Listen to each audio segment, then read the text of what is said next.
Bismillahirrahmanirrahim. Assalamualaikum warahmatullahi wabarakatuh.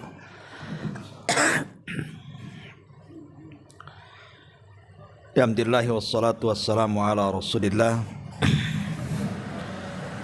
wa ala alihi wa sahbihi wa mawalah wa la hawla wa la quwwata illa billahi wa ba'd. Alhamdulillah, segala puja dan puji hanya milik Allah subhanahu wa ta'ala. Salawat dan juga salam tak lupa kita hadiahkan kepada Rasul kita Nabi besar Muhammad sallallahu alaihi wa ala alihi wasallam. Kita lanjutkan kajian kita, masih membahas surat-surat pendek dalam juz amma, dan kita masuk pada surah At-Takatsur. Ma'asyiral muslimin wal muslimat rahimani wa rahimakumullah. Surah At-Takatsur ini dia memiliki 8 ayat, kemudian 28 kalimat dan 122 huruf. Adapun asbab nuzulnya memang diperselisihkan, apakah kejadiannya di Mekah ataukah di kota Madinah, sehingga sebagian ulama ada yang mengatakan bahwa surah At-Takatsur itu adalah Makkiyah, melihat dari asbab nuzul. Ada juga yang mengatakan Madaniyah, juga melihat asbab nuzulnya. Ma'asyiral muslimin wal muslimat rahimani wa rahimakumullah. Di zaman Nabi sallallahu alaihi wasallam, kota Madinah pernah mengalami paceklik hebat. Saking lamanya paceklik itu, kekeringan di mana-mana mengakibatkan perkebunan menjadi gersang, dan itu mempengaruhi kepada ekonomi orang-orang Madinah, sehingga terjadilah kelaparan di mana-mana. Satu hari Nabi SAW keluar di waktu yang orang Arab tidak biasa keluar, di waktu zuhur, waktu panas terik matahari, karena cuaca di sana akan beda dengan cuaca di sini. Kalau siang itu memang luar biasa, membakar kulit-kulit orang-orang, sehingga jarang orang Arab itu mau keluar siang-siang di zaman itu, kecuali karena ada hajat dan keperluan. Jadi Nabi SAW keluar, tiba-tiba di tengah jalan, tanpa ada janji, berjumpa dengan Abu Bakar dan Umar radhiyallahu anhu. Sama-sama keluar tuh siang itu. Nabi SAW bertanya, "Wa ma akhrajakuma?" Abu Bakar, Umar, apa yang menjadikan kalian keluar di siang-siang hari ini? Karena tidak biasa, sekarang saya katakan, di siang-siang orang Arab keluar itu. Sehingga Rasul bertanya, apa yang menjadikan kalian keluar dari rumah-rumah kalian? Maka kata Abu Bakar dan juga Umar mengatakan, "Ju' ya Rasulullah, rasa lapar yang membuat kami keluar."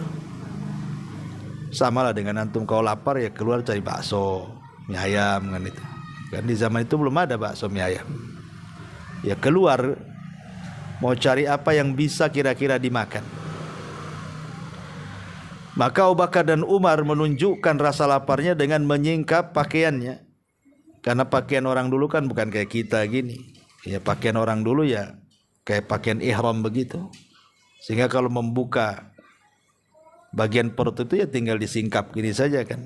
Rupanya di perut kedua sahabat mulia ini terdapat batu yang mengganjal perut.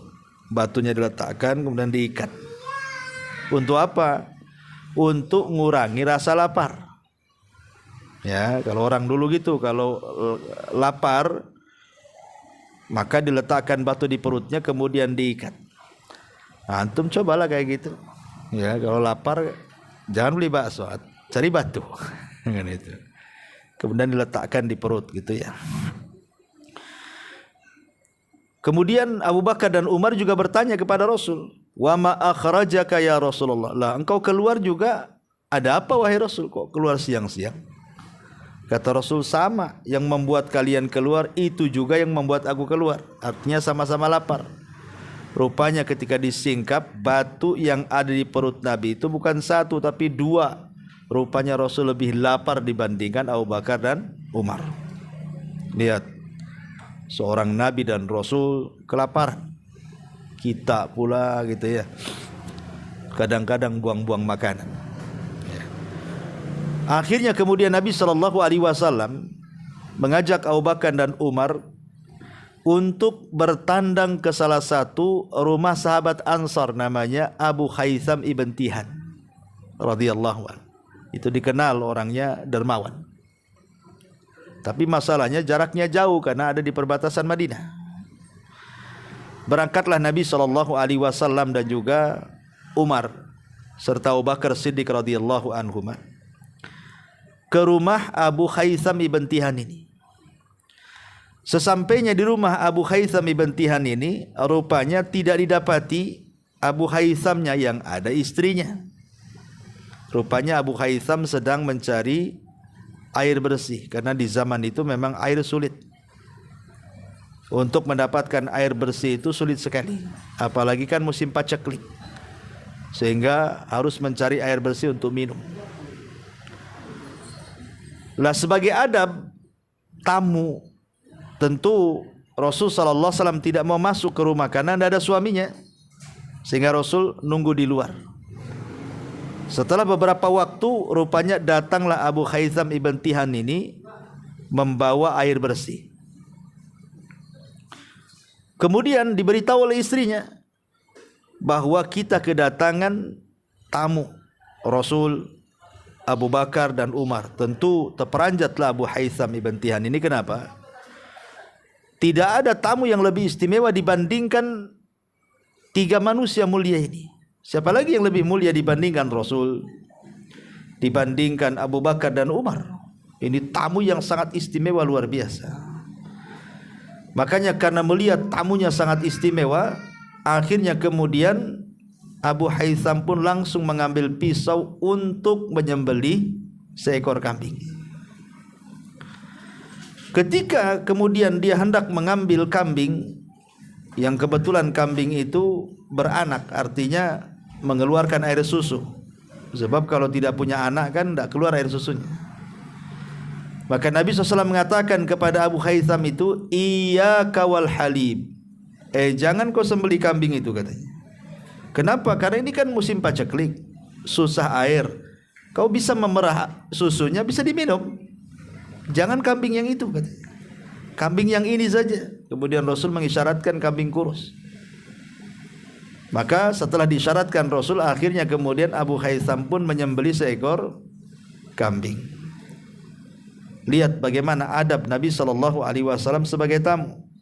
Dia menegur Abu Haytham ketika hendak menyembelih kambing, padahal niatnya baik. Untuk apa? Menghormati Nabi. Makanya diambil kambing yang besar. Karena kambing yang besar itu adalah kambing perahan, bisa diambil susunya. Maka Rasul melarang, "Iyyaka wal halib." Jangan kau sembelih yang itu. Nah, begitulah adab tamu. Ya. Jadi kalau antum bertamu, kemudian tuan rumah ini basa-basi, mau makan apa? Ya, mau rendang atau sama tahu tempe, ambil yang paling rendah, tahu tempe aja, gitu maksudnya. Ini kadang-kadang yang jadi pilihan nggak dipilih itu. Mau rendang apa tempe, gulai lah, nggak ada itu pilihannya. Ya, jadi kadang-kadang kita ini tak tahu diri, sudah bertamu nawar pula. Kadang-kadang lebih parah daripada itu, keluarkan aja isi kulkas kalian nih, katanya. Suruh dikeluarkan pula. Ya, jadi ini yang harus dipahami. Jangan memberatkan sahibul bait. Dan sahibul bait pun tentu kalau memberikan sesuatu kepada tamu harusnya yang terbaik. Seperti Ibrahim alaihi salatu wasallam ketika datang 3 tamu malaikat, dia tidak tahu itu malaikat.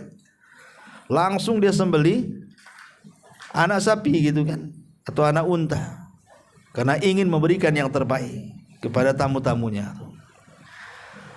Jadi setelah kemudian selesai itu disembelih, dikuliti, kemudian dimasak, dihidangkanlah di situ ada 3 makanan, air bersih, kemudian tamar kurma, kemudian rebusan daging yang masih mengepul asap. Ketika Abu Haytham bin Tiham ini mempersilahkan Rasul, Abu Bakar dan Umar silahkan makan, tiba-tiba Rasul terdiam melihat makanan itu, kemudian menangis. Abu Bakar Siddiq radhiyallahu an, orang yang paling mengikuti gaya Nabi, tanpa bertanya Rasul nangis, ikut nangis dia. Beda pula dengan Umar. Kalau Umar tak mau kayak gitu. Umar tanya, apa yang membuat anda menangis wahai Rasul? Wa ma tubkika ya Rasulullah? Afi hadhil halati tabkun? Kenapa engkau menangis? Apakah dalam kondisi seperti ini kalian menangis? Katanya. Di depan kita ada makanan, kita lapar, makanlah kan itu. Kenapa nangis? Ya. Maka Nabi SAW membacakan surat yang kita akan bahas ini. Ya Umar, alhaqumut takatsur hatta zurtumul maqabir kalla sawfa ta'lamun thumma kalla sawfa ta'lamun kalla law ta'lamuna ilmal yakin latarawunnal jahim thumma latarawunnaha aynal yakin thumma latus'alunna yawma idzin anin naim. Thumma latus'alunna, sungguh kalian akan ditanya, anin naim, akan nikmat yang ada di depan kalian ini. Kata Rasul, ni minuman akan ditanya, ni makanan akan ditanya, ni daging kurma yang kita makan akan ditanya, semua akan ditanya. Padahal yang makan Nabi, artinya tidak mungkin Nabi SAW makan sesuatu yang tidak halal. Yang memberi makan para sahabat, artinya tidak mungkinlah sahabat ngasih sembarang makan sama Nabi. Tentu yang baik dan yang halal. Itu menjadi rasa takut bagi Nabi bahwa ini akan ditanya tuh. Tapi di zaman sekarang mana peduli, mau halal mau haram hantam aja kan gitu. Bahkan lebih parah, Ustadz jangan cerita halal, yang haram aja susah katanya. Nah, akhirnya cari yang haram. Kaidah seperti itu gak benar itu. Kenapa? Karena semua akan ditanya. Rasul memberikan pelajaran kepada kita, nikmat apapun yang Allah Azza wa Jalla berikan kepada kita, semua akan ditanya.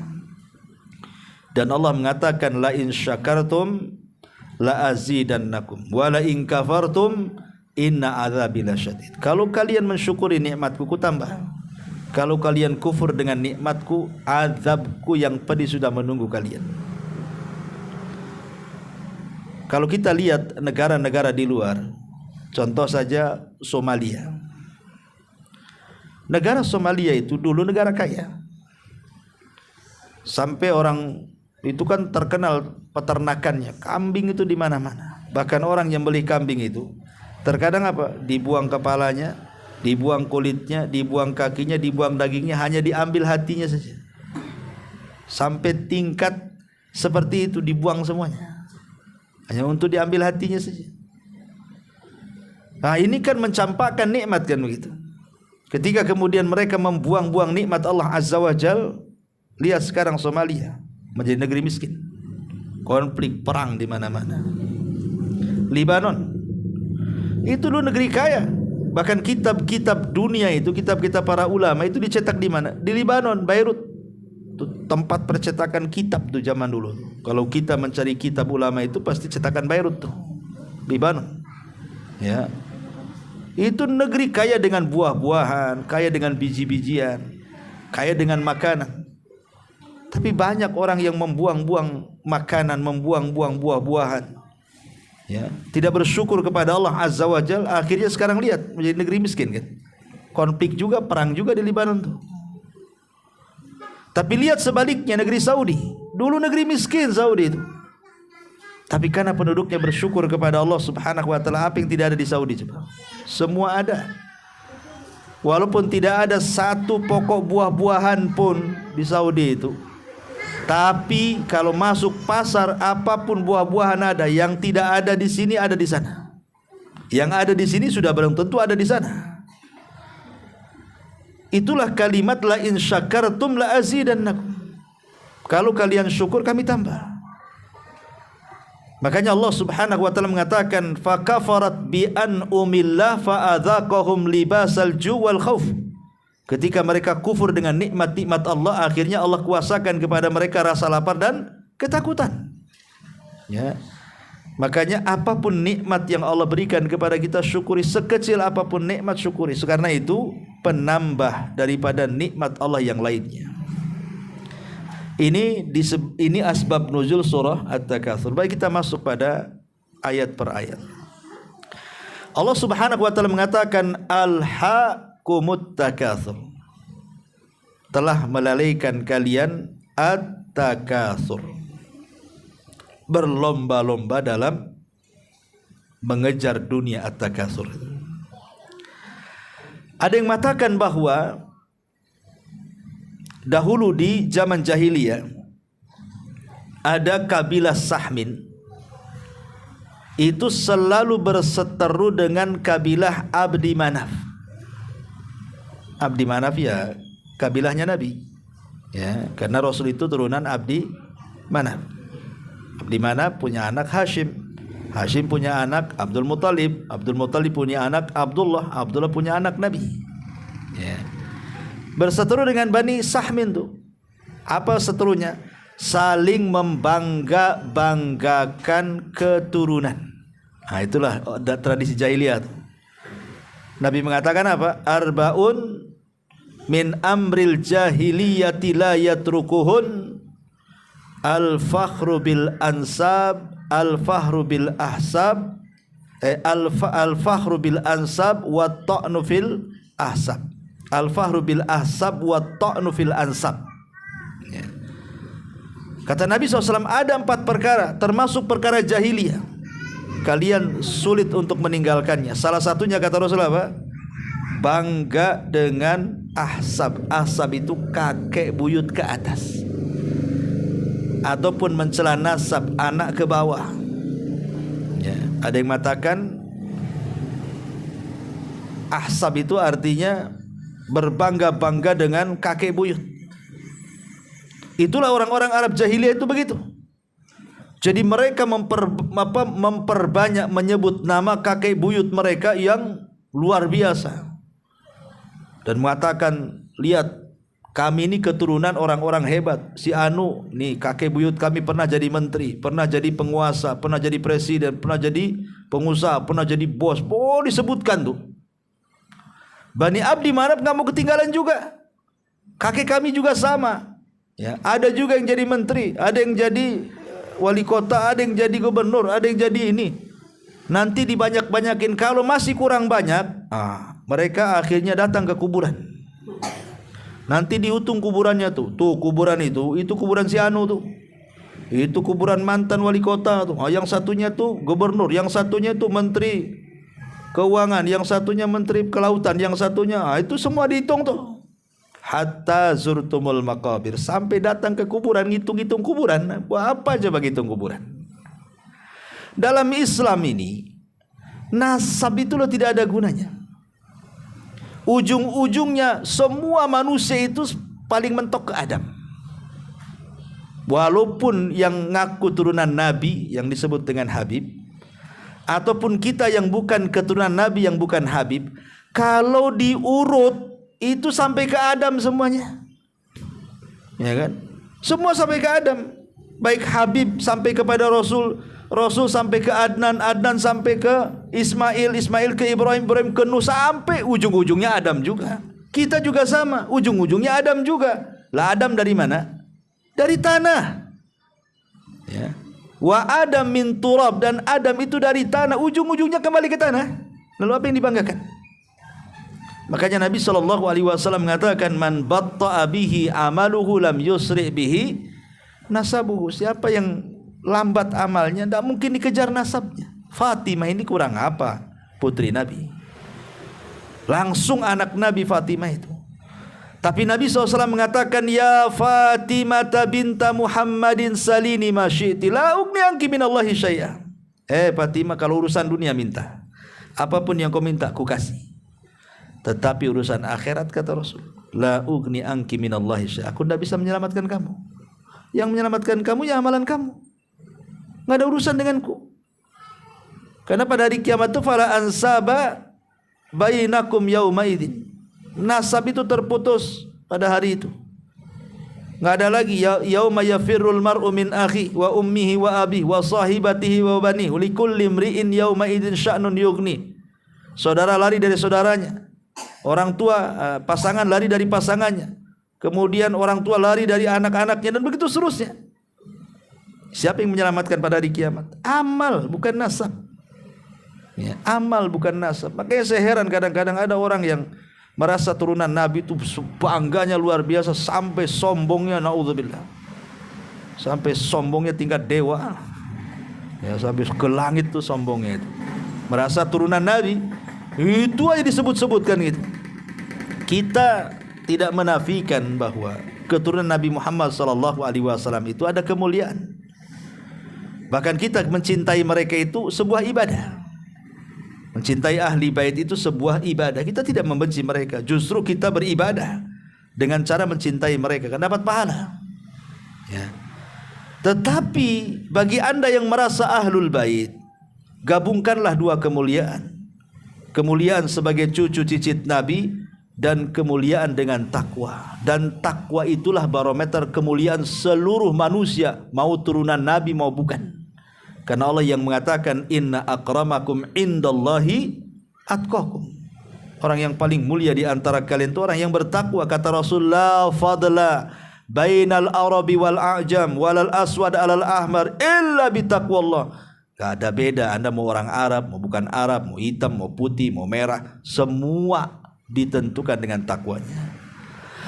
Jadi penafsiran yang pertama, Alhaqumut takatsur hatta zurtumul maqabir, ini bercerita tentang orang-orang Arab jahiliyah yang berbangga-bangga dengan nasab. Ya. Ada juga yang mengatakan at-takatsur di sini artinya mengejar dunia, mengejar harta. Ya. Ma'asyiral muslimin yang dimuliakan Allah Azza wa Jalla, di dalam Al-Qur'anul Karim hakikat dunia itu sudah dirangkum dalam surah Al-Hadid ayat 20. Dirangkum dalam satu ayat. Al-Hadid ayat 20. Allah mengatakan, i'lamu annamal hayatud dunya la'ibun wa lahwun wa zinatun wa tafakhurum bainakum wa takathurun fil amwali wal aulad. Kata Nabi, kata Allah Subhanahu wa taala, ini rangkuman dunia nih. Ya. Ketahuilah, kata Allah, sesungguhnya kehidupan dunia ini hanyalah permainan, satu. Yang kedua, melalaikan. Yang ketiga, perhiasan. Yang keempat, bermegah-megahan dengan anak. Yang kelima, bermegah-megahan dengan harta.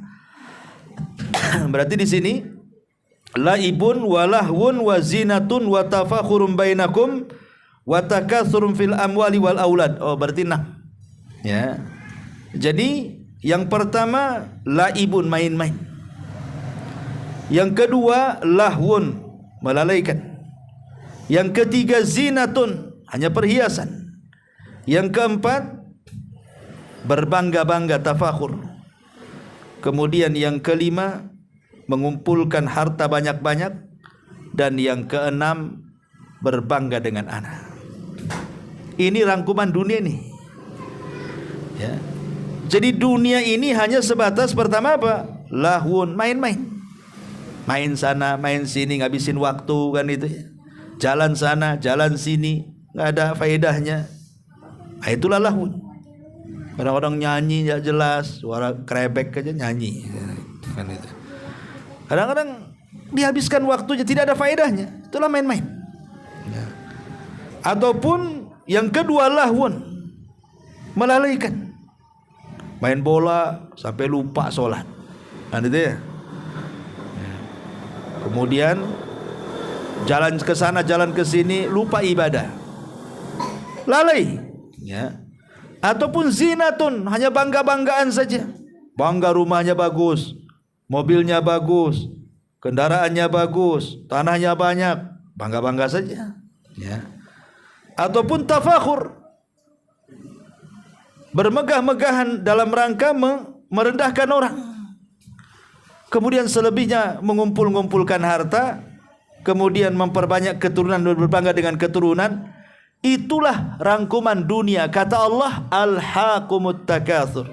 Yang 6 perkara ini jangan sampai melalaikan kalian. Jangan sampai melalaikan kalian. Dan disebutkan dalam surah An-Nisa, zuyyina lin-nasi hubbus syahwati minan nisa'i wal banin wal qanatiril muqantarati minadz zahabi wal fiddati wal khailil musawwamati wal an'am wal harthi dzalika mataul hayatid dunya wallahu indahu husnul ma'ab. Dijadikan terasa indah dalam pandangan manusia cinta terhadap yang diinginkannya dari wanita, anak-anak, harta benda, kemudian emas, perak, kuda pilihan, hewan ternak, sawah, ladang. Itulah kesenangan hidup dunia di sisi Allah, ada tempat yang baik. Artinya bahwa perkara-perkara ini jangan sampai melalaikan kalian. Makanya Allah mengatakan alhaqumut takatsur. Jangan sampai melalaikan kalian, ya. Sebenarnya mencari kesenangan dunia dengan memperbanyak turunan, dengan memperbanyak harta, itu tidak tercela. Hukumnya sih tidak tercela ya, karena al-mubasysyiruna bil jannah, sahabat-sahabat yang dijanjikan masuk surga seperti Abu Bakar, Utsman, Abdurrahman bin Auf, itu kan orang kaya. Sebab siapa yang kaya menguasai dunia. Lihat negara-negara kaya itu, dia minjamin uang ke negara-negara miskin, akhirnya menjajah. Siapa yang pegang ekonomi, dia akan menjadi raja dunia, kan itu. Karena Islam juga tidak dinafikan besar karena kekayaan, infak yang diberikan para sahabat kepada Nabi Shallallahu Alaihi Wasallam. Jadi tidak ada masalah mencari dunia itu. Yang jadi masalah adalah al-hakum, kalau dunia itu melalaikan kalian. Waktu belum sukses gitu ya, masih kere, masih susah, ngajinya paling depan. Paling depan ngajinya, ya, udah mulai ada bisnis tuh. Yang tadinya seminggu sekali, sebulan sekali. Mana si Anu, si Ibu, sebulan sekali nongol dia, masih sebulan sekali tuh. Akhirnya jadi 3 bulan sekali, jadi setahun sekali, kayak sholat id. Mana si Anu tuh, oh cabangnya ada banyak Ustaz. Kan itu ya.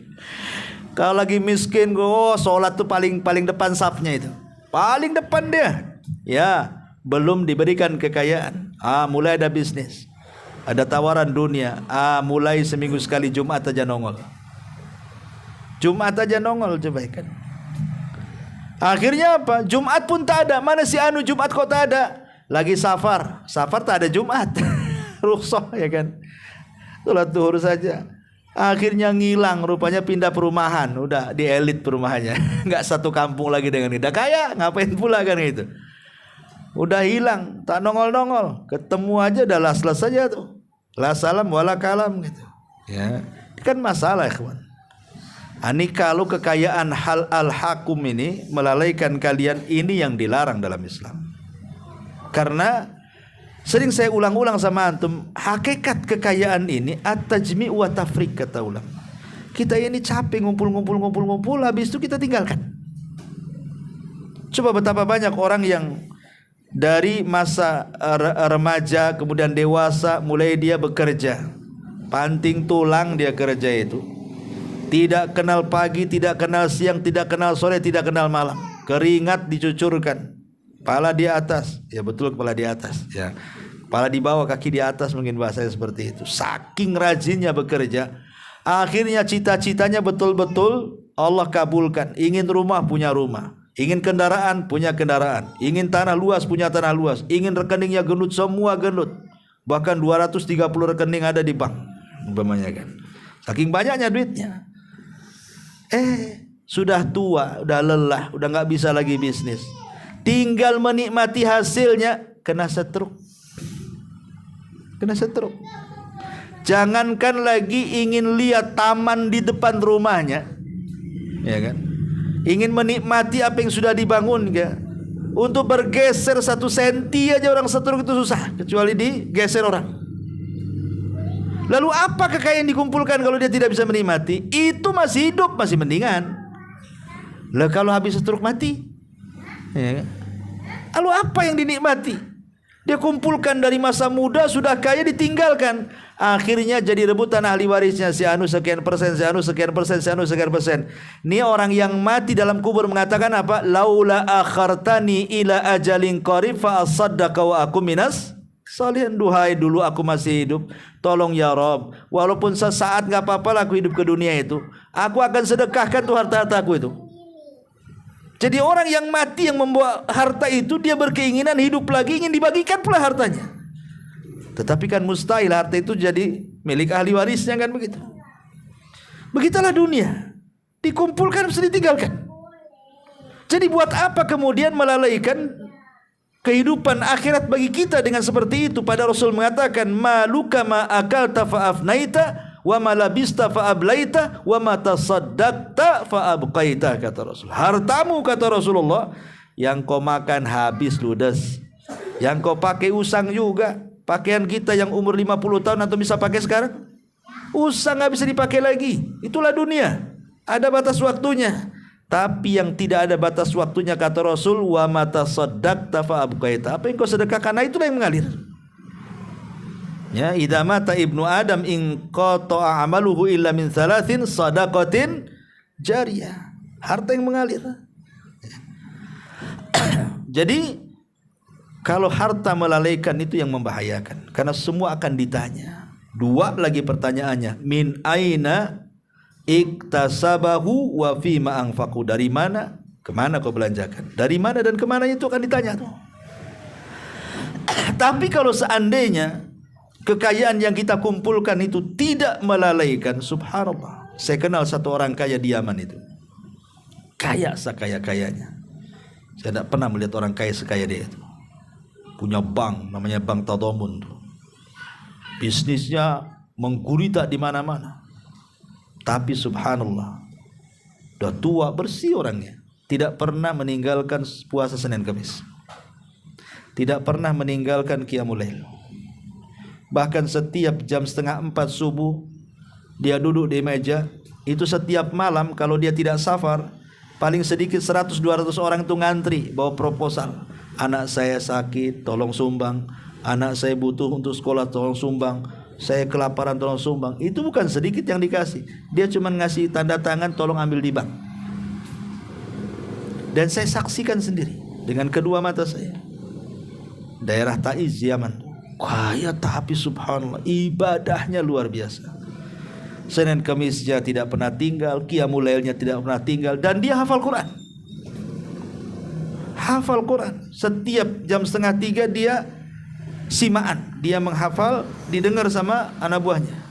Habis itu bagi-bagi sedekah setiap hari. Itu kalau saya hitung setiap malam dia sedekahkan itu di atas 100 juta setiap malam. Coba bayangkan. Padahal kaya. Kita sudah miskin, sudah tidak puasa, tidak sholat malam. Ya Allah, sudah miskin jatuh akhirat pula. Janganlah jatuh dunia jatuh akhirat, kan itu. Lihat, ada orang-orang kaya seperti itu. Makanya kenapa bisnisnya itu tidak pernah padam. Walaupun tiap malam ratusan juta dikasihkan orang, tetap Allah kembalikan tuh. La azidannakum. Kenapa? Karena dia bersyukur. Itu orang kaya itu luar biasa. Makanya kenapa dalam sebuah asar itu memang ada orang-orang yang Allah sengaja buat dia kaya, sebab kalau miskin dia kufur. Tapi ada yang sengaja Allah buat miskin, kayak kita-kita ini sengaja dimiskinkan. Jangan dibuat kaya. Kalau kaya melampaui batas nanti miskin aja udah kurang ajar, bagaimana udah kaya pula, kan gitu ya. Makanya sengaja dimiskinkan, sebab kalau kaya jadi jahat nantinya. Karena kekayaan itu sirrut tughyan, rahasia bejatnya orang. Kalla innal insana la yatgha an ra'ahu stagna. Sekali-kali manusia itu mudah melampaui batas ketika kekayaan dibentangkan kepada dia. Alhaakumut takatsur hatta zurtumul maqabir. Kalimat hatta zurtum, sehingga kalian ziarah ke kuburan. Maksud ziarah di sini artinya kita akan kembali ke liang lahat. Kita akan kembali ke kubur, artinya kita akan mati. Jangan sampai melalaikan takatsur, berlomba-lombanya kita mengejar dunia sampai kau mati gitu. Jangan sampai gitu maksud. Jangan sampai mati itu terlalaikan dengan dunia. Karena kalau yang sudah mati ini sulit, ikhwan.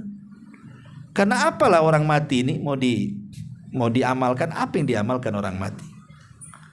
Makanya kenapa sampai Rasul mengatakan 2 rakaat solat yang dilakukan oleh penghuni kubur itu lebih baik daripada dunia dan isinya. Itu kalau bisa. Tapi orang kalau sudah masuk liang lahat mana bisa? Yang ada tinggal pertanggungjawaban di hadapan Allah Azza wa Jalla. Man rabbuk, siapa Rabbmu? Wa man nabiyuk, siapa nabimu? Wa ma dinuk, apa agamamu? Ini pertanyaan-pertanyaan harus dijawab di kuburan itu. Makanya Allah Subhanahu wa taala katakan kalla saufa ta'lamun. Jangan seperti itu. Janganlah mengejar-ngejar dunia itu melalaikan kalian. Kalla, jangan seperti itu. Kelak kalian akan tahu. Summa kalla saufa ta'lamun. Jangan seperti itu. Artinya jangan melalaikanlah urusan-urusan dunia kepada akhirat itu. Karena kalian kelak akan tahu. Di sini Allah menyebut kalimat ta'lamun 3 kali itu. Ya kan? Pertama, kalla saufa ta'lamun, ta'lamun. Summa kalla saufa ta'lamun, ta'lamun lagi. Ya. Kemudian kalla law ta'lamuna ilmal yakin, ta'lamun lagi. Dari sini kata para ulama mengatakan bahwa ilmu itu ada 3 macam. Ada yang disebut dengan ilmu al-yakin, ada yang disebut dengan ainul yakin, ada yang disebut dengan hakul yakin. Ilmu yakin, ainul yakin, hakul yakin. Contoh yang mudah, Ka'bah. Dulu sebelum ada handphone, ya, sebelum ada YouTube, pokoknya belum ada handphone lah, masih pakai handphone, pakai koin di jalan-jalan tuh, ya, masih ingat dapat ya antum? Koin yang di jalan-jalan, habis itu naik ke wartel, habis itu pakai handphone jadul untuk lempar anjing tuh, habis itu baru sekarang udah iPad macam-macam kan. Dulu orang itu kurang globalisasi berita itu kurang. Jadi yang jauh itu tidak tahu kita ini apa beritanya. Tetapi kalau berita adanya Mekah kita yakin. Kenapa? Karena banyak orang yang sudah umroh, yang sudah haji bercerita Ka'bah kan gitu ya. Maka saking banyaknya orang bercerita yakin Ka'bah itu ada, itu disebut ilmu yakin namanya. Ilmu yakin bahwa Ka'bah itu ada karena banyak yang bercerita. Kemudian media berkembang, adalah handphone. Ada pula yang umroh di sana live, nengokin Ka'bah. Kita Indonesia yang belum pernah umroh nampak Ka'bah. Oh ini Ka'bah ini. Berarti meningkat dari ilmu yakin menjadi ainul yakin. Ain itu artinya mata. Makin yakin lagi karena sudah melihat. Nampak nih rupanya. Allah takdirkanlah antum bisa berangkat haji dan umroh. Betul-betul nampak di hadapannya, bisa dipegang. Itu namanya hakul yakin. Udah betul-betul yakin. Udah kuadrat yakinnya, udah paling atas. Ya. Itu namanya ilmu yakin, ainul yakin, hakul yakin. Nah, di sini Allah Subhanahu wa taala ingin katakan, kalla saufa ta'lamun. Ingat, kalian akan tahu. Summa kalla saufa ta'lamun. Ingat, kalian akan tahu. Ada yang mengatakan bahwa kalimat ta'lamun yang pertama, kalla saufa ta'lamun, kalian akan tahu, maksudnya inda an-naza'. Ketika saat sakaratul maut baru kau tahu. Karena orang saat sakaratul maut itu, fakashafna anhu ghita'aka fabasaruka al-yawmal hadid. Dalam surat Allah mengatakan, Allah akan singkap tabir-tabir kegaiban. Sebentar aja, tidak lama.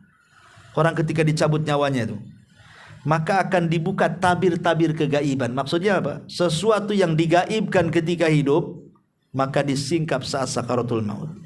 Allah perlihatkan catatan amal kita walaupun sesaat.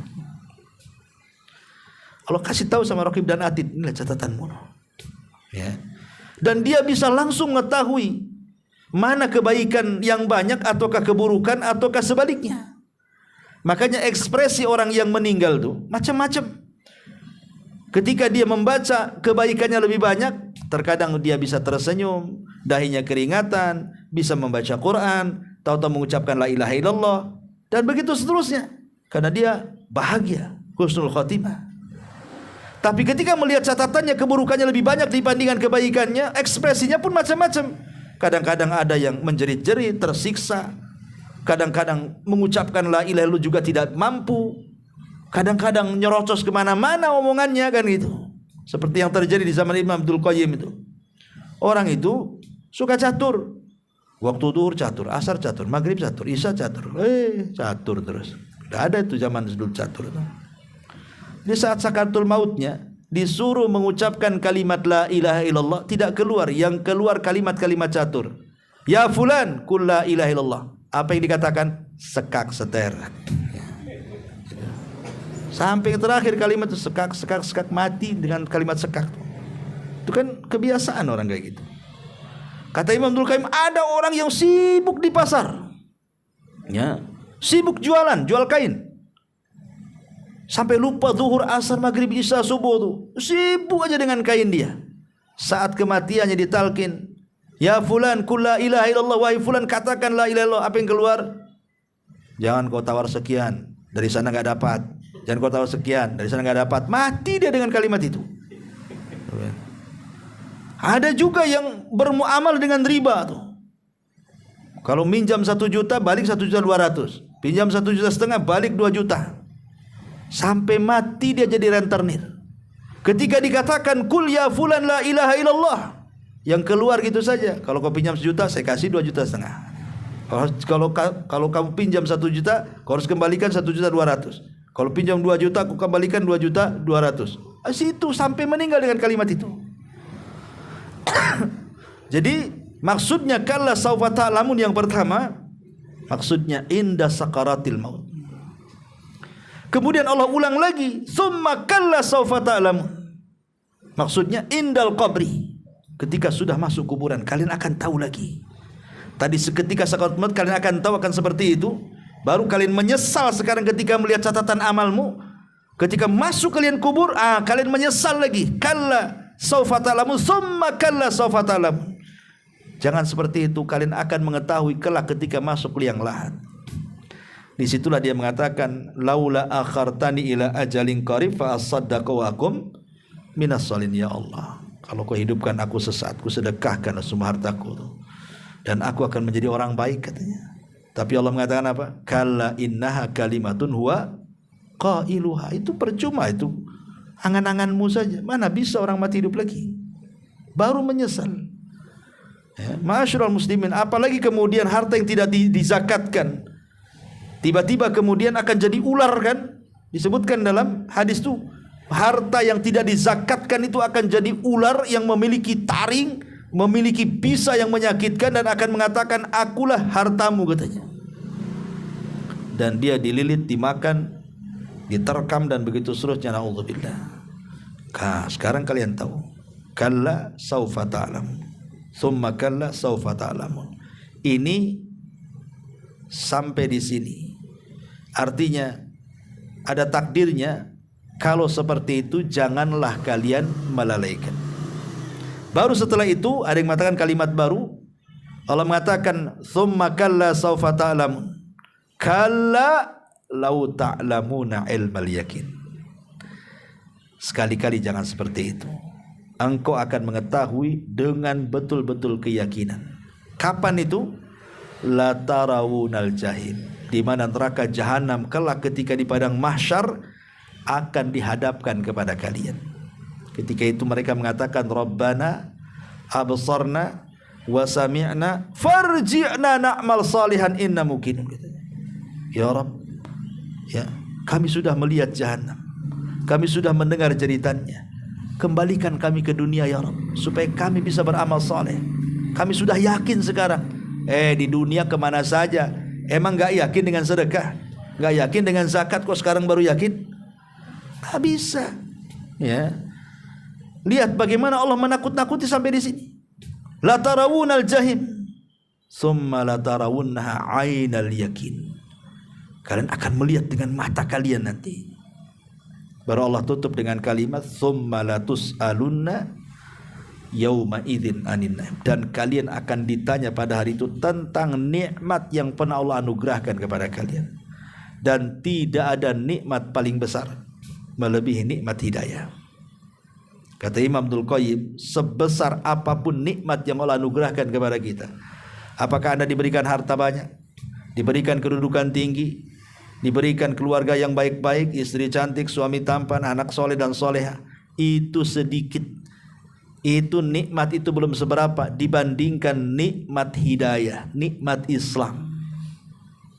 Inilah nikmat terbesar yang Allah anugerahkan kepada kita. Pertanyaannya, setelah kita tahu nikmat terbesarlah nikmat Islam, lalu apa yang sudah kita perjuangkan dari Islam ini? Dalam bentuk syukur kita.